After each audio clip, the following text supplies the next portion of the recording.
looks all right. Tell me, why are you interested in this job? I need a steady job, Mr. Wiley, with a chance to go places. I see. Now, this one job you had with the Central Distributing Company, you worked there for 18 months? Yes, sir. Why did you leave? Because I wasn't getting anywhere. After 18 months, I figured I was worth more than they were paying me. And I figured I was ready for promotion to more important work. I see. Honest, Mr. Wiley, it was a rotten company. I don't know why I stayed as long as I did. Tell me, were you fired? Yes, I was. But it wasn't my fault. The company just up and started firing people. Retrenching, they called it. What do you think of that? I think it's a pretty normal situation. A business has to live within its income. Many factors affect that income. Sales, general economic conditions, the development of new industries that replace old ones. For these and many other reasons, businesses often go through periods of adjustment and reorganization when they're forced to let people go. I didn't do anything. Why me? You said that in 18 months you hadn't gotten anywhere. That's right. Other fellows who started later were promoted right over my head. How much warning do you need? Couldn't you see the company valued the other fellow's services above yours? But I thought I was doing fine. What did I do? Do you expect me to answer that? No, sir. I guess you wouldn't know. Actually, I probably do know, better than you do. I have no business taking time for this, but well, I can't help thinking you might really amount to something if you'd set your mind to it. Try to see yourself as your employer saw you. Better still, let me give you a picture of a case I really do know. It's about a young man who came to work in our shipping room here, and another young man. Now, we begin work here at 8:30. That's the time to begin this business of keeping a job. And that's the time Bob Anderson began work every day. We could depend on him to be on time and to do his work on time. You might call him an eager beaver. But look at it from the employer's point of view. Wouldn't you like to have Bob working for you? Dependability is one of the main keys to keeping a job and getting ahead. Now, dependability includes a willingness to work. Some of the work in our shipping room is hard work. That's why we've always had two fellows working there. Well, two fellows who were supposed to be working. The other fellow I want to tell you about is Walter, Bob's brother, Bob's twin brother. But the resemblance is only skin deep.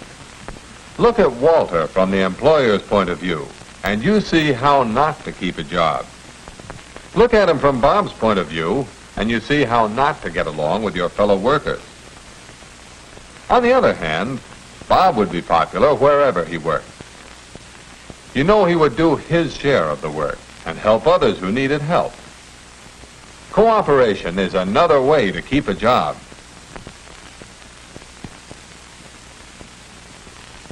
Walter finally decides to go to work, but a job he was supposed to do first thing.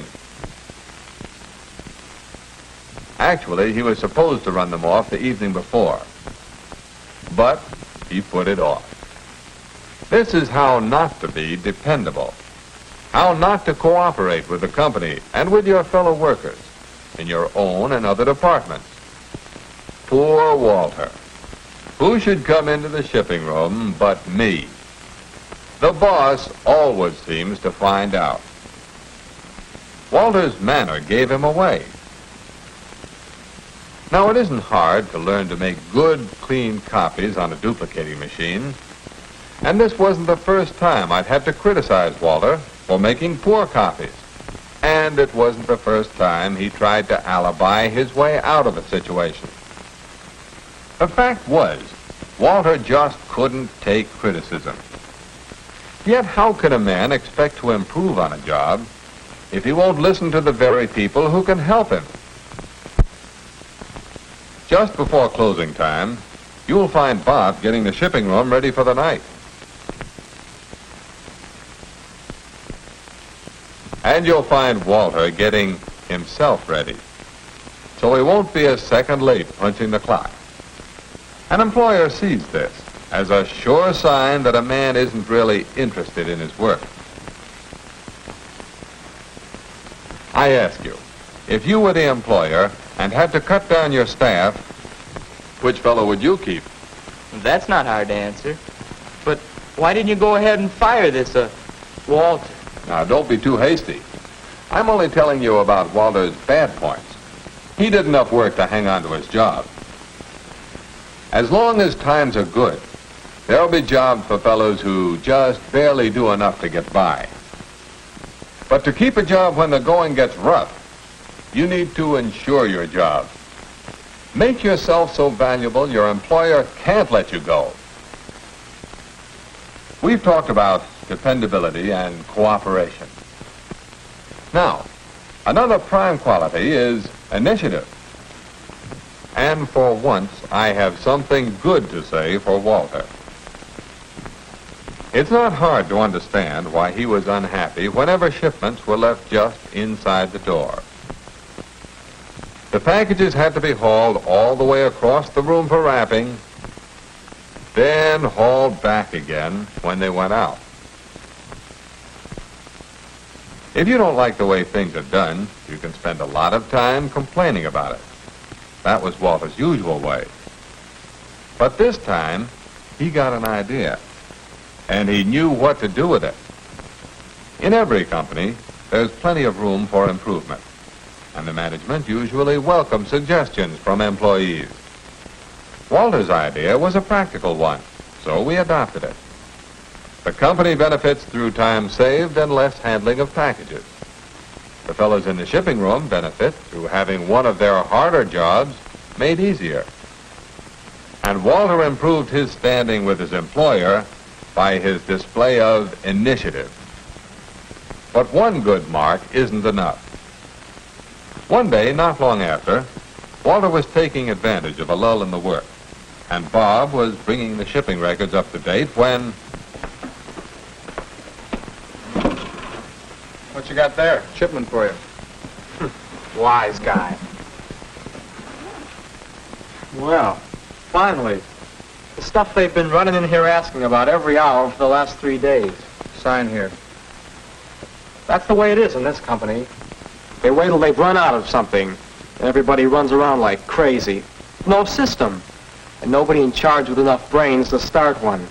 What a way to run a business. If you don't like the company, why do you work for it? Me, I work for a swell outfit. I'm proud of them. Maybe I'd like to work for them. Could they use me? What for? A press agent? Yes, Walter found out that nobody thinks very much of a man who talks against the company he works for. And what did Walter gain by making that false statement about his company? Nothing, except trouble for himself if it got back to his employer, which it did. I guess it's not very different from the way I was talking to you about the place where I used to work. Well, there's a saying, if the shoe fits... Oh, the shoe fits all right. You knew it would, didn't you? Yep, I could see my shortcomings all over the place. Dependability, initiative, cooperation, and loyalty. I could have done a lot better on every count. You can do better. Come on. Yes, sir. Well, Bob, I've got a new assistant for you. Bob Addison, this is Ed Blakesley. Hi, Ed. Glad to meet you. Bob's a good man to watch. As soon as he trains somebody to take over here, he's moving up to assistant purchasing manager. Say, that's great. Mr. Wiley's been telling me about you and your brother. My brother? Yeah, your twin brother, Walter. I had a point to make, so I invented a twin brother for you. You see, in this twin of Bob's, I was really describing Bob's poor conduct on the job when he first came to work here. 'Oh, you mean the way I was loafing on the job around here before? I get it. And then you... Well, if you can... Say, Mr. Wiley, did I ever tell you about my twin brother?